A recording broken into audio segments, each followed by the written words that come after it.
Do you actually create videos? Like, create in itself? Does painters actually paint art? Do they create art? Many people can argue yes, because they create something that has never been seen before, but they create in canvas, just like this A4. You can only draw here, and it's not really a script, it's just random piece of paper. So same with your YouTube videos, right? Algorithm dictates the way you create it. Ooh. There's actually some kind of frame that you need to follow to create what you want to create. And yes, obviously you create new things, but in a format of a video. Actually, I want some water. So today I just wanted to ramble about how algorithm actually changes the way we create videos, specifically new algorithm 2026. Most people don't even know what is the meta. The new algorithm is just optimizes for uniqueness. That explains why I make video like this. I created a very unique intro. And also the topic is like how algorithm dictates the way we make videos. Very interesting. How is it evil? Is it good? Now, in this sense, I think it's very correlated to the market of the business, because the whole goal of YouTube platform is to get viewers watching more ads.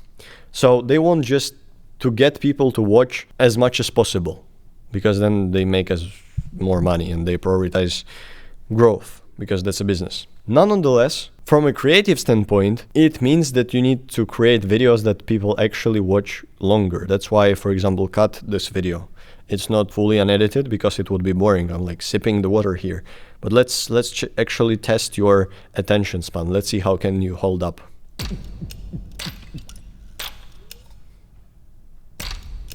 Were you about to click off? Who knows? But what has happened recently, market-wise? AI got into the market. AI is this new popular thing, everybody talks about it. Blah, blah, blah, AI automations. But with that come AI media. Have you seen AI slop? When my granny saw that for the first time, she thought I'm some kind of dancer. I just edited myself like I'm dancing in Paris. And she's on the stage and she was like, what the hell? Nobody likes AI slop. Like, there's so much media, so much supply of shitty content that people look for actual real content, for trustworthy content. And faking the high quality production, like quick editing, fast cuts, kinda gives you that sense of AI-ishness. That's why algorithm dictates us to optimize for uniqueness, specifically in 2026. Now, I was wondering, what's the difference between uploading videos and coding websites? Why I was wondering that? Because I am a university student and I study computer science. And the whole reason I went there was because of the byproduct of money and good lifestyle you get with being a computer scientist. But other than that, I went through a free course on holidays when I had free time. I created a website and I was like, oh, that's really cool. And I can like play around with buttons, you know? So I thought, okay, let me choose this university major. I'm gonna study computer science. I'm gonna make money. The second I got there and they asked me to create a bunch of web pages and to sit around my homework for 8 hours a day, it wasn't fun anymore. I was motivated by a byproduct, by the end result, by the end goal. When people create YouTube videos, they normally are motivated by what? By making money. That's what everybody says in the beginning. If you want to make money, create YouTube videos. Every business should have a YouTube channel because it gets you more clients to your business. But if you think like this, you kind of operate the way I did. I really enjoyed creating this webpage and playing around with it.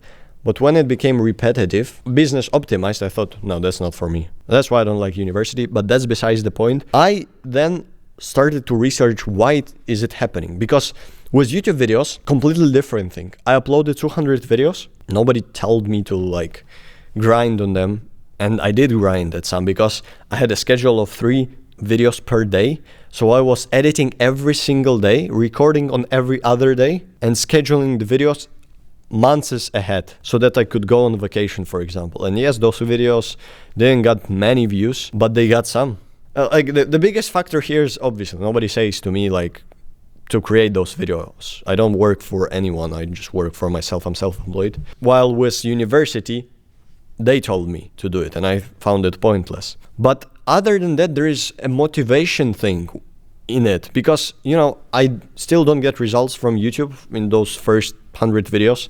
I didn't make any sale. I didn't have the product, nothing. But I was just creating it out of pure interest, out of pure maybe motivation behind like, oh, I will make money when the right time comes in future. For now it's more like a learning mechanism for me. But the thing is, I researched this study about dopamine, and it says that dopamine isn't pleasure. And I thought, okay, when I upload those videos, it gives me pleasure.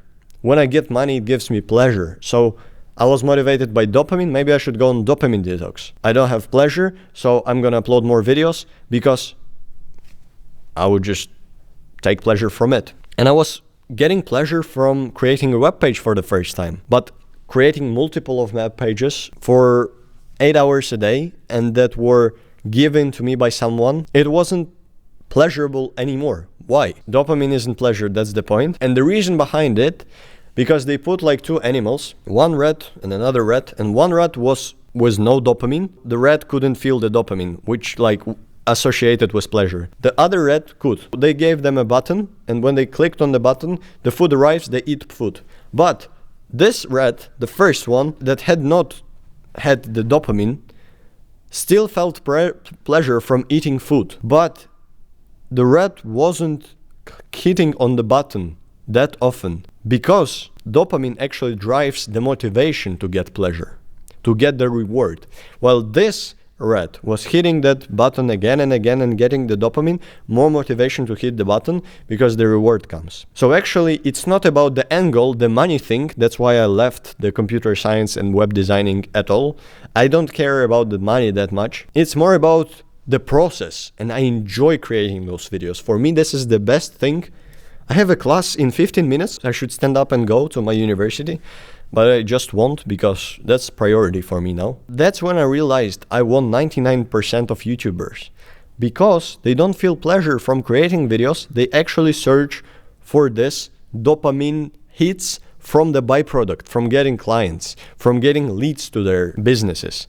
And moreover than that, for beginner YouTubers, they're looking for views, which is vanity metric, and I would argue like views doesn't matter at all. If they don't get these views, they don't get dopamine, which means they're not gonna do it anymore. But I enjoy creating, I enjoy editing, I enjoy recording, I enjoy setting up those very weird compositions. So I get dopamine from that instead of output, instead of byproduct. And if I get views and I get clients from it, that's like a bonus for me, even more dopamine, even more motivation to do it again and again and again. And so that's why I sticked for YouTube for 2 years. I create at least one video per week, but I understood that overdose of work is too much pleasure. So if I would create videos 3 times per week like I did previously, I overdosed myself and I wasn't enjoying them as much as I did in the beginning. And the same goes for my web designing. So if you make somebody else's hobby a work, they wouldn't enjoy it that much. For example, I recently got into guitar playing, but if you put me on stage and I would do this big shows every day,